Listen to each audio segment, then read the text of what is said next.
જોરદાર. અને આવી રીતે સામે જૂનું તુણા બંદર, એકાદ મોટું જહાજ લાગ્યું એવું લાગે છે.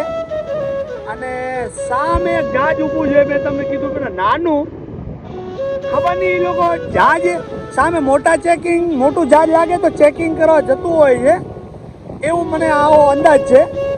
અને આવી રીતે એક જેટી બની રહી છે જોરદાર. અને સીન અજબ ગજબનું આવી રહ્યું છે. જો નજીક જઈને થોડુંક બતાવું તમને કેવું લાગે છે.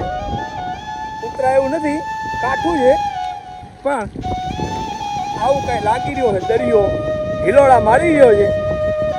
દેખાતો રૂડો રૂપારો છે, પણ કંઈક જે આના પેટાળમાં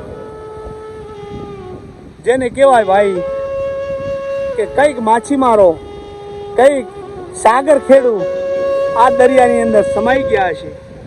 કોઈની બેન દીકરી માં રાહ જોતી હશે. અને દરિયામાં ચાલુ મોત થાય તો એને કોઈ અસ્તિત્વમાં ના રહે કે ભાઈ ગયા, જેના પાછા કોઈ સમાચાર નથી. ધરતી ઉપર માણસ મરે તો એનો પાડીઓ ખૂટે, અને દરિયામાં જો માણસ કોઈ જીવ ગુમાવે તો એનું શું થાય? કેવો લાગી રહ્યો છે દરિયો? 4 ફૂટના લોડ આવી રહ્યા છે આમ. અને જો સામે કેવું લાગે છે. અને મેં તમને બતાવ્યું કે ત્યાં જૂની જેટી છે તુણા બંદર, અને ત્યાંથી કોલસા ખાલી કરી દે છે જહાજ, અને એ પાછી અહીંયા દરિયામાં રોડ બનાવેલો છે. અને સામે એક મોટી કંપની છે, એમાં જાય છે. અને આવી રીતે જો કેવો લાગે છે.